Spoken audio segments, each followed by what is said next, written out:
چونکہ استغفار خود ایک عبادت ہے، تو یہ عبادت کرنے کا اللہ نے اپنے محبوب کو بھی ارشاد فرمایا۔ جب فتح مکہ ہوئی تو فرمایا اذا جاء نصر اللہ والفتح، جب اللہ کی مدد آئی تو پھر فتح نصیب ہوئی، وَرَأَيْتَ النَّاسَ يَدْخُلُونَ فِي دِينِ اللَّهِ أَفْوَاجًا، تو پھر آپ دیکھیں گے لوگوں کو، لوگ فوجوں کی فوجیں دین میں داخل ہو رہے ہیں۔ لوگ پہلے ایک ایک دو دو کر کے آیا کرتے تھے، تو اب فوجوں کی فوجیں آ رہی ہیں، تو یا اللہ ہم کیا کریں؟ تو رب کریم نے فرمایا محبوب فَسَبِّحْ بِحَمْدِ رَبِّكَ وَاسْتَغْفِرْ، اپنے رب کے لیے حمد کرو، تسبیح پڑھو اور استغفار کرو۔ کیا کرو؟ استغفار، معافی مانگو، اس کے حضور آہذاری کرو، استغفار کرو۔ معنی یہ ہوا کہ جب تو غلطی ہو جائے پھر بھی استغفار کرو، جب اللہ زیادہ نعمتیں دے پھر بھی استغفار کرو۔ ہمارے ہاں یہ ہوتا ہے کہ جب تو کوئی نقصان ہوتا ہے تو وہ اللہ کی طرف سے ہوتا ہے، نقصان ہو جائے تو کہتے ہیں اللہ کی مرضی تھی، اور فائدہ ہو جائے تو کہتے ہیں میں نے محنت ہی بڑی کی تھی، میری جدوجہد بڑی تھی۔ ایک بچہ ایک دفعہ میرے پاس کہیں انٹرویو کے لیے جا رہا تھا، تو دعا کرانے آیا، کہنے لگا میں نے وہاں جانا ہے، دعا کیجئے گا اللہ تعالیٰ کامیابی دے۔ میں نے دعا کی، کچھ اس کو پڑھنے کو بتایا، لیکن کامیاب نہ ہو سکا، لوٹ آیا۔ تو میں نے پوچھا کہ کیا بنا؟ کہنے لگا حضرت صاحب بس اللہ کی مرضی تھی، اللہ کی مرضی تھی۔ پھر ایک دفعہ گیا تو نہ کہا اللہ کی مرضی تھی، تیسری دفعہ گیا کامیاب ہو گیا۔ تو بھئی اب کیا بنا؟ کہنے لگا جی جب میں داخل ہوا تو اس نے جاتے ہی مجھ سے پوچھا سب سے پہلا سوال یہ کہ تمہیں جنرل نالج کی بھی کچھ معلومات ہے یا شعبے کے آدمی ہو؟ تو میں نے کہا جناب پوچھئے۔ تو انہوں نے پاکستان کا حدود اربع پوچھا تو میں نے فٹافٹ بتا دیا۔ پھر انہوں نے مجھ سے پوچھا کہ یہ جو مینار پاکستان ہے اس کی تجویز کس شخص نے دی تھی؟ تو میں نے فٹافٹ اس کا بھی نام بتا دیا۔ پھر شارٹ ہینڈ کے ایک دو سوالات اس نے کیے تو وہ بھی میں نے بتا دیے، تو الحمدللہ کامیاب ہو گیا۔ میں نے کہا بیٹے جب تو ناکام ہوا تھا تو اللہ کی مرضی تھی، اور کامیاب ہوا ہے تو میں لگا دیے، اب اللہ کی مرضی کدھر گئی؟ یہ اتنا بڑا نقص ہے انسانی فطرت کا، اتنی بڑی کمزوری ہے کہ معاذ اللہ تعالی ہم کمزوریاں قدرت کے کھاتے میں ڈال دیتے ہیں، اور ناکامیاں قدرت کے کھاتے میں، اور کامیابیاں کیا تماشا۔ حالانکہ ہونا یہ چاہیے تھا کہ جہاں انسان کمزور پڑے تو کہے میری غلطی تھی، میری غلطی تھی۔ صوفیاء یہ سبق دیتے ہیں، اللہ کے بندے یہ پیغام دیتے ہیں کہ جب تو کہیں ناکام ہو جائے تو سمجھ جائے تیری، اور جب تو کامیاب ہو جائے تو سمجھ رہے اللہ راضی ہو گیا تھا، اللہ نے رحمت کر دی، اس نے فضل کیا۔ تو یاد رکھیں استغفار، کئی چیزوں پہ استغفار ہوتا ہے، کئی چیزوں پہ، اور استغفار کا نفع ملتا ہے۔ کیا نفع ملتا ہے؟ وہ سورہ نوح کی آیت نمبر 10، 11 اور 12 میں اللہ نے بیان فرمایا کہ استغفار صرف گناہ سے معافی چاہنے کا نام نہیں، بلکہ استغفار کا تمہیں فائدہ ملے گا۔ کیا؟ رب فرماتے ہیں فَقُلْ تُسْتَغْفِرُوا رَبَّكُمْ، جب حضرت نوح کی قوم قحط کا شکار ہو گئی، آزمائشیں آ گئیں، تو آ کے حضرت نوح سے کہنے لگے اب ہم کیا کریں؟ تو کیا کہا حضرت نوح نے؟ فرمایا فَقُلْ تُسْتَغْفِرُوا رَبَّكُمْ، آپ نے فرمایا اپنے رب سے استغفار کرو، اپنے رب سے۔ انہوں نے قحط کی بات کی، انہوں نے کہا کہ کھیتیاں اجڑ گئی ہیں، بارش نہیں ہو رہی، قحط کی بات کی۔ آپ نے کیا کہا؟ استغفار کرو، کیوں کہ انہو کان غفارا، بے شک اللہ بڑا ہی بخشنے والا۔ وہ کیا کرے گا؟ یرسل السماء علیکم مدرارا، وہ تم پر موسلا دار بارش برسائے گا۔ جب تم استغفار کرو گے تو اللہ موسلا دار بارش برسائے گا، وَيُمْدِدْكُمْ، اور وہ تمہاری مدد کرے گا۔ استغفار کرنے والے کی اللہ کیسے مدد کرے گا؟ بِأَمْوَالٍ وَبَنِينَ، تمہیں مال بھی عطا کرے گا اور بیٹے بھی عطا کرے گا، بارش بھی دے گا استغفار کرنے والے کو، اور مال اور اولاد سے اس کی مدد بھی کرے گا۔ وَيَجْعَلْ لَكُمْ جَنَّةٍ وَيَجْعَلْ لَكُمْ أَنْهَارًا، اللہ تمہیں جنت بھی عطا کرے گا اور تمہیں نہریں بھی عطا فرمائے گا، تمہارے لیے جنت بھی بنائے گا، انہار بھی بنائے گا۔ توبہ کا، استغفار کا تمہیں یہ فائدہ ملے گا۔ ایک استغفار، ہمارے بزرگوں نے وہ لکھا ہے کہ جب انسان کو اللہ نعمتیں دیتا ہے تو پھر رب کا حکم ہے کہ اس پر شکر بھی کرے، نعمتوں پر اللہ کا شکریہ نہ کرنے پر بھی استغفار کرنا چاہیے کہ اللہ تو نے بڑا کچھ دیا تھا پر میں شکر ادا اس پر بھی۔ ہمارا تو اب یہ حال ہے کہ جو ہمارے پاس چیزیں ہیں وہ ہم کہتے ہیں یہ تو میرا حق تھا، لیکن جو نہیں وہ مجھے فٹافٹ ملنی چاہیے. مطلب اگر میرے پاس صحت ہے تو اس کو میں اپنا حق سمجھ لیتا ہوں کہ یہ تو میرا، یہ چونکہ ٹھیک ہے جی، یہ تو صحیح ہے، تندرستی ہے، یہ تو ٹھیک ہے، لیکن کار کوئی نہیں، وہ ذرا مل جانی چاہیے. اولاد تو میرے پاس ہے، وہ تو میرا حق تھا، میرا رائٹ تھا، معاذ اللہ وہ تو ہم نے حق بنا لیا. اور میرے پاس بنگلہ کوئی نہیں، وہ مجھے فٹافٹ مل جانا چاہیے. بھئی یہ کس طرح تیرا حق تھا، کس حساب سے؟ یعنی جو چیزیں ہیں ان کو سنبھالنے کی فکر نہیں ہے، اور جو نہیں ہے ان کے طلب کی فکر لگی ہوئی ہے. شکر نعمت کو محفوظ کر دیتا ہے، شکر نعمت کو محفوظ کر دیتا ہے، اور ناشکری نعمت کو لَئِن شَكَرْتُمْ لَأَزِيدَنَّكُمْ وَلَئِن كَفَرْتُمْ إِنَّ عَذَابِي لَشَدِيدٌ. اللہ فرماتے ہیں شکر کر، میں تیری نعمتوں میں اضافہ کر دوں گا، اور ناشکری کرے گا تو عذاب دوں گا. شکر نہیں نہ ہوتا، شکر نہیں ہوتا. دیکھیں نا، 100 روپے ابا جی نے دیا ایک بچے کو، اور اس کو کہا کہ جا دکان سے کچھ چیز لے آ، تو وہ 100 روپیہ اس نے رستے میں جاتے کہیں پھاڑ دیا یا گوا دیا، تو اب وہ والد سے دوبارہ 100 مانگتا ہے، تو والد کہتا ہے کہ پہلے 100 کا تو نے کیا کیا؟ نہیں سمجھ آئی آپ کو میری بات؟ پہلے 100 کا کیا کیا؟ تو وہ کہے گا جی باپ میرا دل کرتا تھا میں نے پھاڑ دیا. جوان بچہ ہے، سمجھدار ہے، 12-14 سال کا ہے. میرا دل کیا تھا میں نے پھاڑ دیا، ختم ہو گئی بات. تو ابا نیا 100 دے دے گا؟ سبحان اللہ. کتنے خوش ہو کے آپ کہہ رہے ہیں نہیں دے دینا سو. یہ کیسے ہو سکتا ہے بھائی؟ کروڑ پتی والد بھی ہو تو 100 کا نوٹ دوبارہ دیتا کیوں؟ بیٹا نہیں اس کا پیار نہیں، کیوں نہیں دے رہا؟ وہ کہتا تو نے میرے پہلے 100 کی قدر نہیں ڈالی، نیا تجھے کیسے مل جائے؟ تو نے خیال ہی نہیں کیا، تو نے جدوجہد ہی نہیں کی. تو نے حضرت مولا رومی نے مثال دی ہے. جناب رومی فرماتے ہیں کہ بغیر محنت کے لوگوں کو اللہ نے نعمتیں دی ہیں تو انہوں نے شکر ہی نہیں ادا کیا. اندھے سے پوچھ آنکھ کی قدر کیا ہے، پوچھ اندھے سے، پوچھ معذور سے کہ ٹانگوں پہ چلنا کتنی بڑی نعمت ہے. کبھی پوچھ اس سے جس کا مکان تو ایک کنال میں ہے پر رونے والا بچہ کوئی بھی نہیں.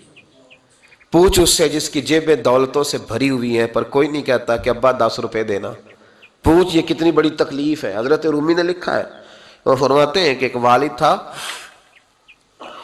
تو اس نے بڑی دولت کمائی تھی، تو اس کا بیٹا بے دریغ ہی اڑاتا رہتا تھا.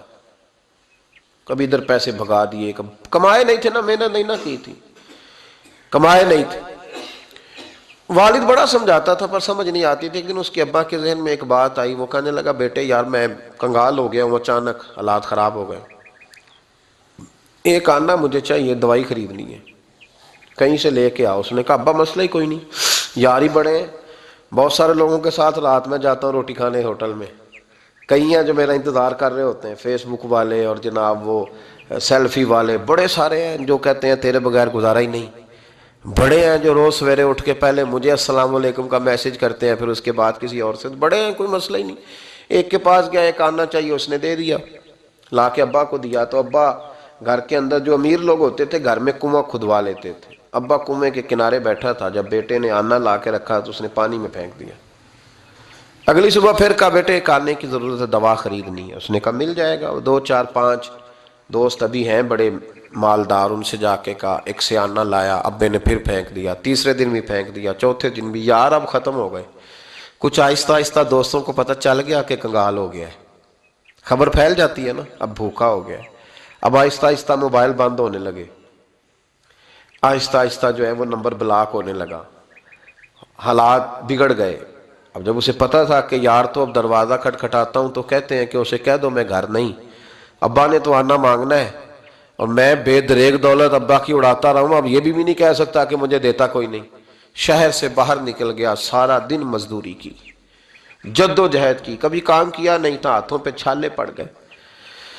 بڑا مشکل ہوتا ہے جن لوگوں نے کام نہ کیا ہو، انہیں کرنا پڑ جائے تو. تکلیف کا شکار ہو کے ایک آنا کمایا، شام کو لا کے والد کی ہتھیلی پہ رکھا تو اس نے پھینکا نا جب کنویں میں تو چیخ پڑا، کہنے لگا ابا جی آپ سیانے بیانے بندے ہیں، روز پیسے لا کے دیتا ہوں، کنویں میں پھینک دیتے ہو، کوئی کرنے والی بات کرو. نہیں دوائی کھانی تو نہ کھاؤ، ضائع کیوں کرتے؟ تو بیٹے کو باپ نے تھپکی دے کے بٹھا لیا. اس نے کہا بیٹا میں نے پہلے دن تو نہیں پھینکا، تو 7واں دن میں روز پھینکتا ہوں، آج تیری چیخیں کیوں نکلی؟ کہنے لگا ابا پہلے ادھار کے تھے آج مزدوری کے ہیں. نہیں سمجھ آئی بات؟ پہلے بولیے اور آج آج میری محنت ہے، مزدوری ہے، جد و جہد ہے. تو والد کہنے لگا بیٹے یہی میں تجھے سمجھانا چاہتا تھا، وہ میرے بھی محنت کے ہیں جو تجھ روز یاروں کو کھلا آتا ہے. میں نے بڑی جد و جہد سے جمع کی ہے، میں کنگال نہیں ہوا، صرف تجھے سمجھانا تھا.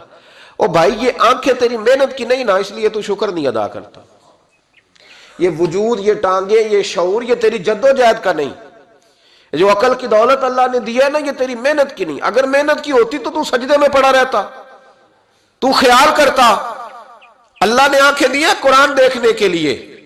جب کوئی کسی گندی چیز کو دیکھتا ہے تو ناشکری کرتا ہے، جب غلط طرف اٹھاتا ہے یہ چیزیں تو ناشکری کرتا ہے. صاحبو یاد رکھنا اور اس پر ضرور غور کرنا کہ جب نعمتوں کا شکر ادا نہ کیا جائے تو پھر ہمیں استغفار کا حکم دیا گیا ہے. پھر کیا کرنا ہے ہم نے؟ استغفار کہ یا اللہ ہم تیری نعمتوں کا شکر ادا نہیں کر سکے تو ہمیں معاف فرما دے، تو ہم سے درگزر فرما، معاف فرما. ایک استغفار اس بات کا ہے کہ دیکھیں نا، یہ رسول پاک علیہ السلام کا فرمان ہے. یہ حدیث امام رازی نے لکھی ہے، اور نبی پاک کی فرمان کے لحاظ سے جو چیز ہمارے سامنے آئے نا اس پر ہماری آنکھیں بھی کھل جانی چاہیے، دل بھی کھل جانا چاہیے کہ کوئی خاص ہی بات تھی جو حضور نے بیان فرمائی صلی اللہ علیہ وسلم. سرکار دو عالم علیہ السلام نے فرمایا ایک آدمی نے 500 سال بغیر ریاکاری کے اللہ کی عبادت کی. کتنے سال؟ 5 سال نہیں ہوتی بغیر ریاکاری کی. تہجد پڑھنے والا جب تک 6 لوگوں کو بتا نہ دے تہجد پڑھی ہے، اتنی دیر تو تہجد آگے بڑھتی نہیں. کم از کم 6 بندوں کو پتا ہونے چاہیے. اور میرے جیسے حاجی نمازیوں کا تو دل کرتا ہے کہ وظیفے پہ بندہ رکھا جائے جو تعریفیں کرے صبح و شام. حاجی صاحب کی کیا بات ہے، حضرت صاحب کی وظیفہ دیں گے اس کو مہینے کا، وہ تعریف کرے کھول کے کہ آپ کی بڑی بات. یہ مرض ہے، تعریف سننا نا یہ بیماری ہے، اس نے جھوٹ کو جنم دیا ہے، بہت بڑا مرض ہے. حضرت سعدی نے اس پر بہت بڑے مقالہ جات لکھے ہیں اور فرماتے ہیں یہ مرض کچھ لوگوں میں بہت زیادہ ہوتا ہے.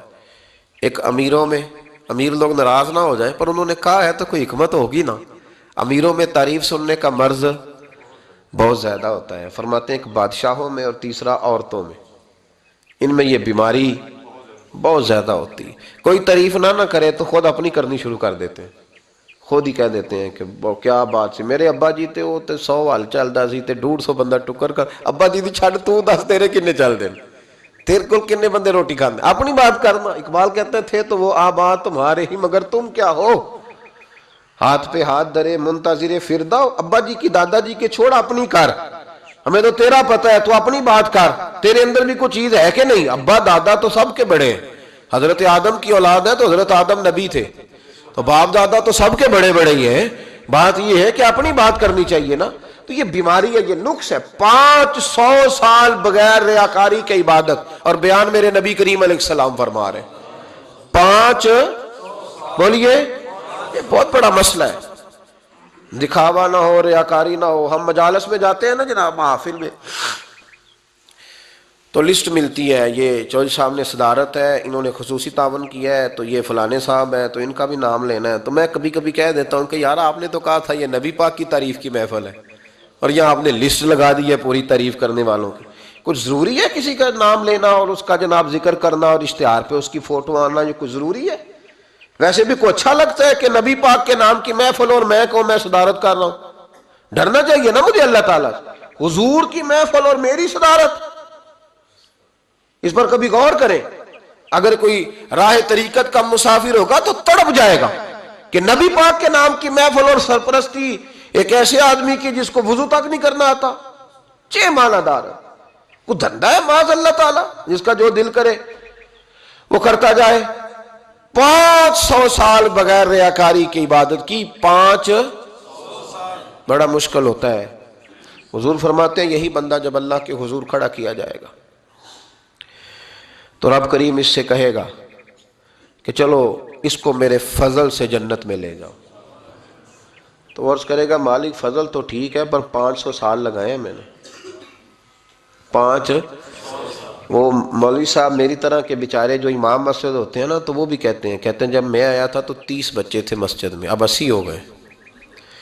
اور بھائی یہ بندوں کو بتانے کی کیا ضرورت ہے، یہ تو اللہ کی رضا کے لیے ہے نا، تو چھوڑ اس میں اتنا تذکرہ کرنے کی کیا حاجت. 500 سال جس نے لگائے، بول پڑا یا اللہ 500 سال لگائے اور تو کہتا ہے کہ اس کو میرے فضل سے لے جاؤ. تو رب کریم نے فرمایا چلو کوئی نہیں، پھر انصاف کر لیتے ہیں، الٹی آنکھ کی روشنی نکال کے ترازو کے ایک پلڑے میں رکھو اور 500 سال کی بغیر ریاکاری کی عبادت دوسرے پلڑے میں رکھو۔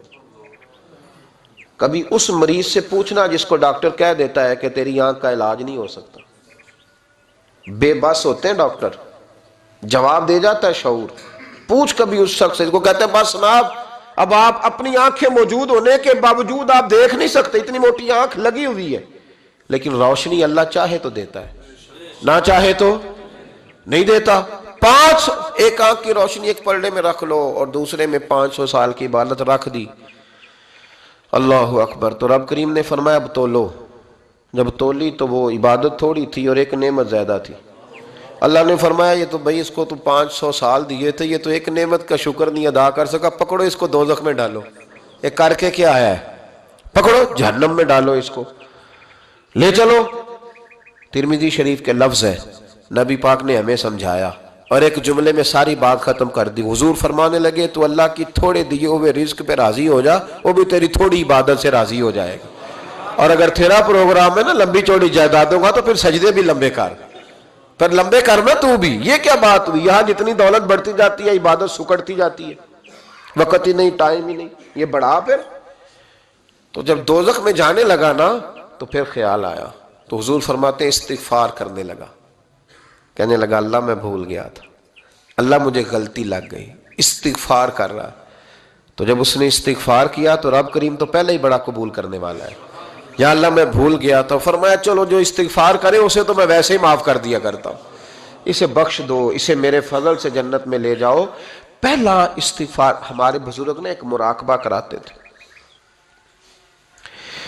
مراقبہ ان فی خلق السماوات والارض واختلاف اللیل والنہار لآیات لأولی الالباب۔ مراقبہ ہوتا تھا اللہ کی نعمتوں پر غور کرنے کا نام۔ تو اکیلا بیٹھ، گردن جھکا اور غور کر خدا کا فضل کتنا ہے اور میری اس میں محنت کتنی، اس کا شمار کر۔ اس طرح کر کے 2 خانے بنا، ایک خانے میں اللہ کی نعمت رکھ اور دوسرے میں پھر اپنی محنت رکھ۔ اس کو کہتے ہیں مراقبہ۔ یہاں سے مراقبہ سٹارٹ ہوتا ہے۔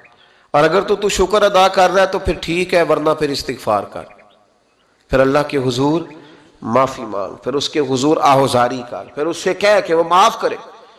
ہم لوگ یہ والا مراقبہ نہیں کرتے، اس لیے جو چیز ہے وہ تو میرا حق تھا، مجھے فٹافٹ دوسری بھی چاہیے۔ استغفار کریں اس لیے کہ ہم شکر ادا صحیح طور پر کر سکے۔ پھر اس کے بعد دوسرا استغفار اس وقت ہوتا ہے اللہ اکبر کہ جب انسان باشعور زیادہ ہو پر بے عمل بھی اتنا ہی زیادہ ہو، اسے بھی استغفار زیادہ کرنا چاہیے۔ اب میرے سمیت کسی بھی آدمی کو چھیڑیں گے نا تو دنیا اور مافیہا کی وہ باتیں کرے گا، لیکن جب اس کا عمل دیکھا جائے گا تو کچا سا، پلپلا سا، کمزور سا۔ یعنی ایسے لوگ ہیں جو ماں باپ کی عظمت پر 6 گھنٹے تقریر کر سکتے ہیں، لیکن اگر ان کی اماں سے جا کے پوچھا جائے کہ بیٹے کا حال کیا ہے جی، تو کہتے ہیں بڑی تکلیف میں اپنے بیٹے کے سبب سے وہ بڑی آزمائش کا شکار۔ بھئی تیری 6 گھنٹے کی تقریر کا معنی کیا ہوا؟ تو لفظوں کے گورکھ دھندے کا ماہر ہے۔ لفظ، میں ادھر گیا ہوا تھا بڑی دور پنجاب کے ایک شہر میں، تو ایک صاحب مجھے کہنے لگے کہ میری 21ویں سالانہ محفل ہے۔ میں نے کہا آپ نماز پڑھتے ہیں؟ کہتے نہیں۔ تو میں نے کہا محفل کا کیا معنی رکھا ہوا ہے آپ نے؟ یہ کیا ہے؟ رسم ہے؟ فلاں بہت بڑے عالم کو میں نے بلایا، فلاں کو بھی بلایا، فلاں نعت خامی، یہ کیا ہے؟ اگر تو نمازی نہیں آج تک، اس کو کیا سمجھتا ہے تو؟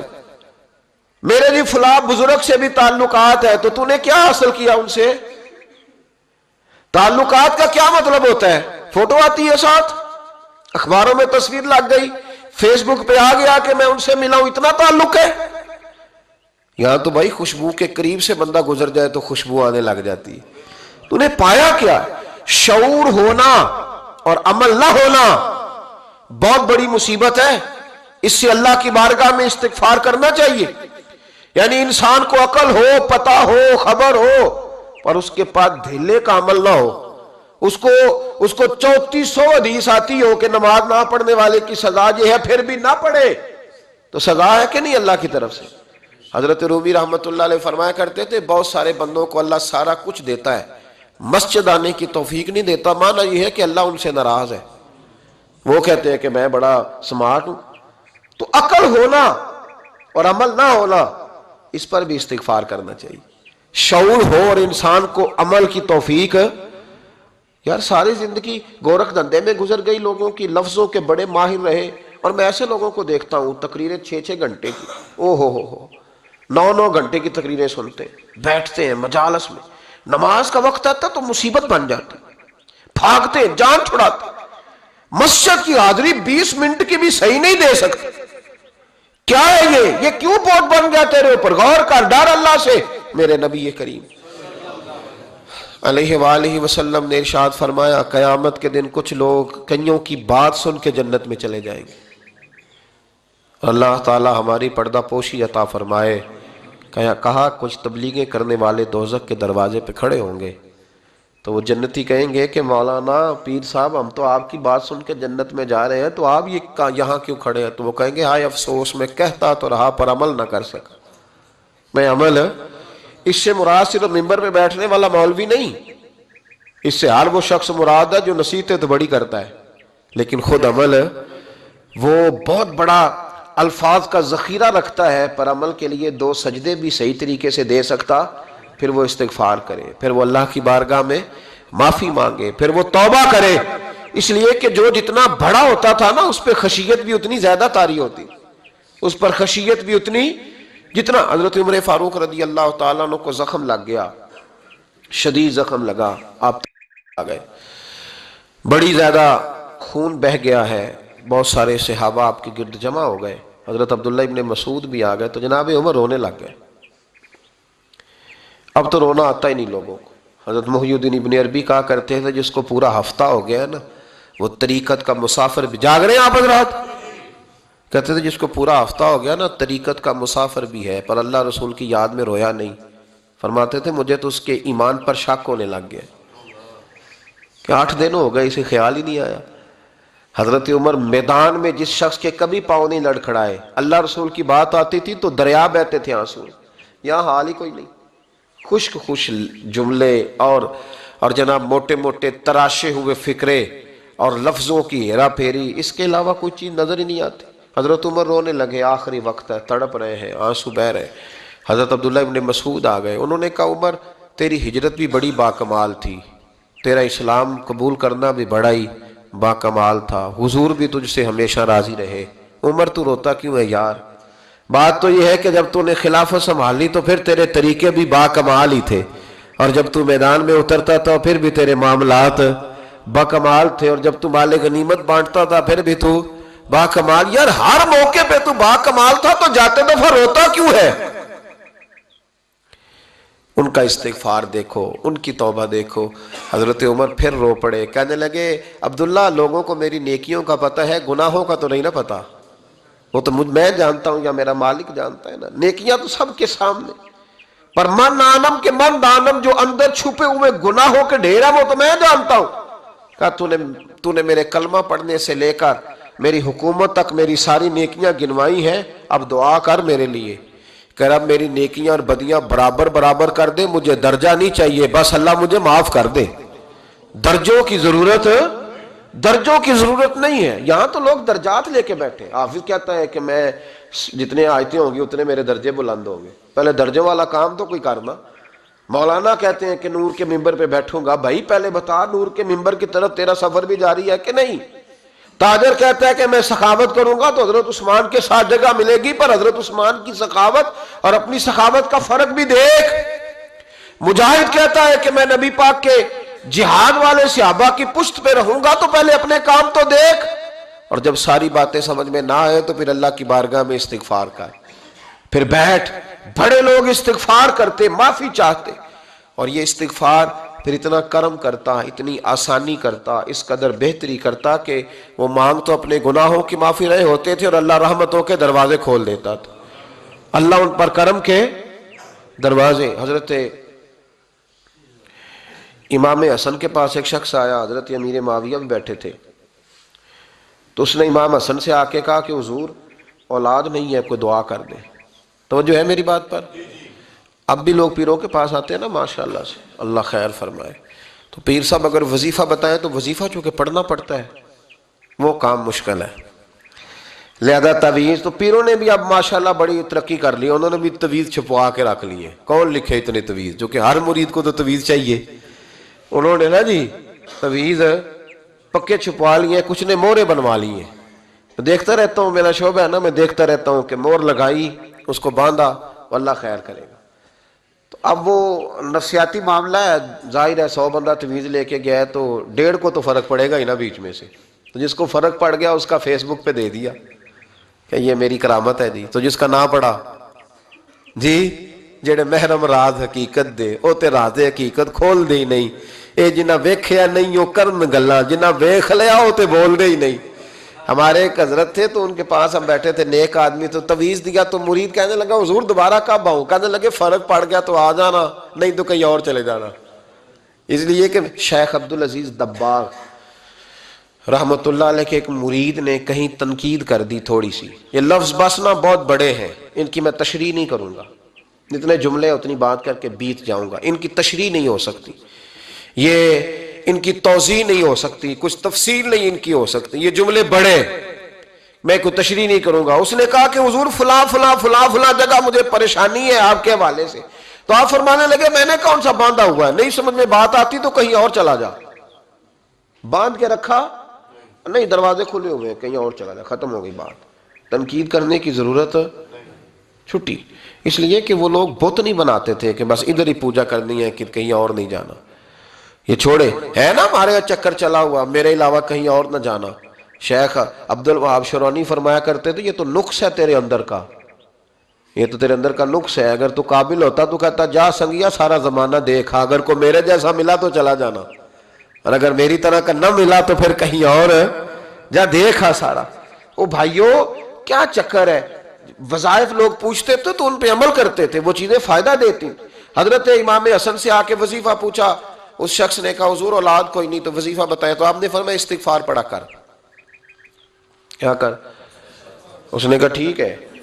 تو حضور پھر میں دوبارہ کب آؤں؟ تو امام حسن کہنے لگے بے اولاد ہے نا تو، استغفار کا وظیفہ بتایا نا؟ کہا ہاں. فرمانے لگے اب اس وقت آنا جب اللہ تجھے 10 بیٹے عطا کرے گا.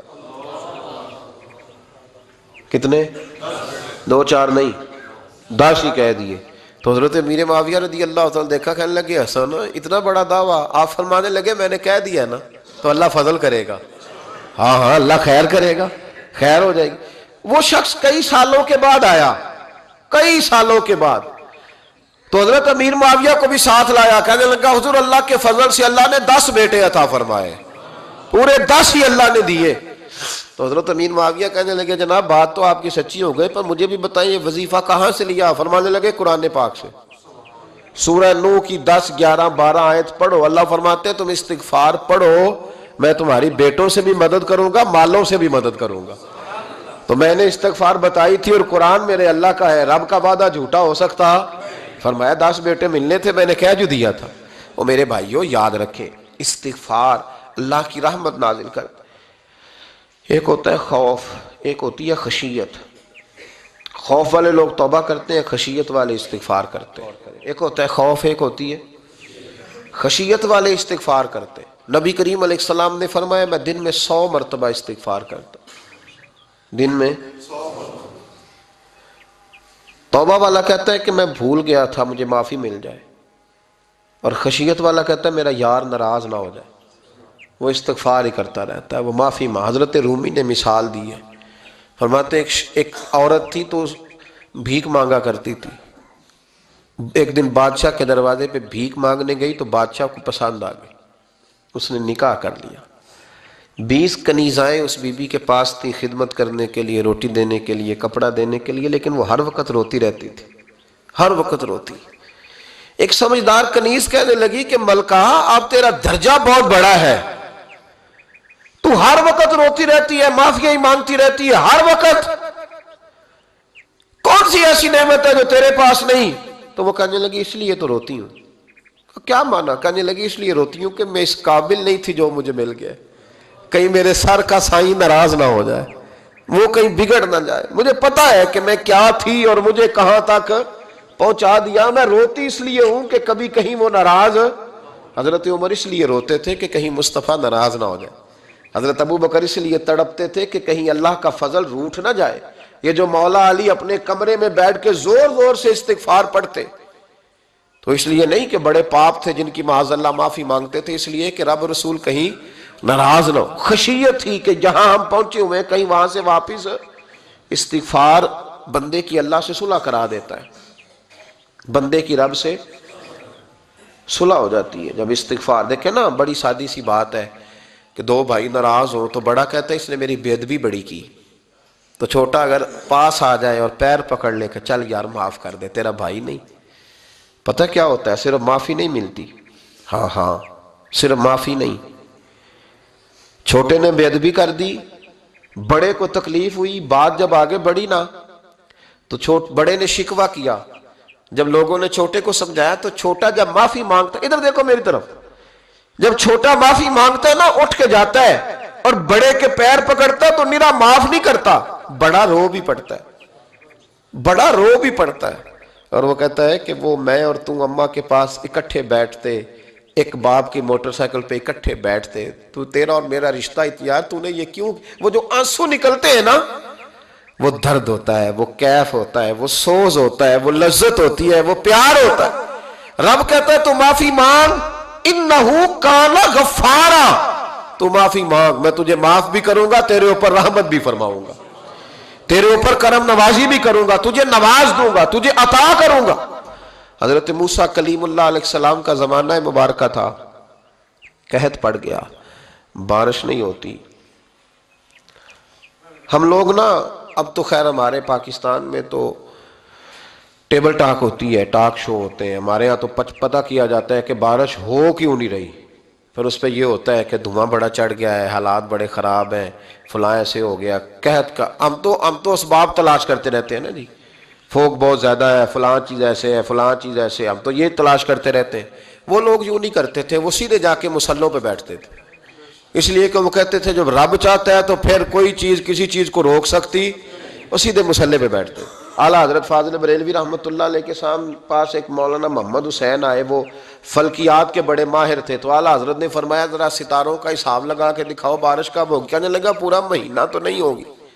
تو اعلیٰ حضرت رحمۃ اللہ علیہ فرمانے لگے کہو کہ میرا علم کہتا ہے مہینہ نہیں ہوگی، اللہ چاہے تو ابھی ہو سکتی ہے. کہنے لگا جی وہ تو ٹھیک ہے پر میرا علم.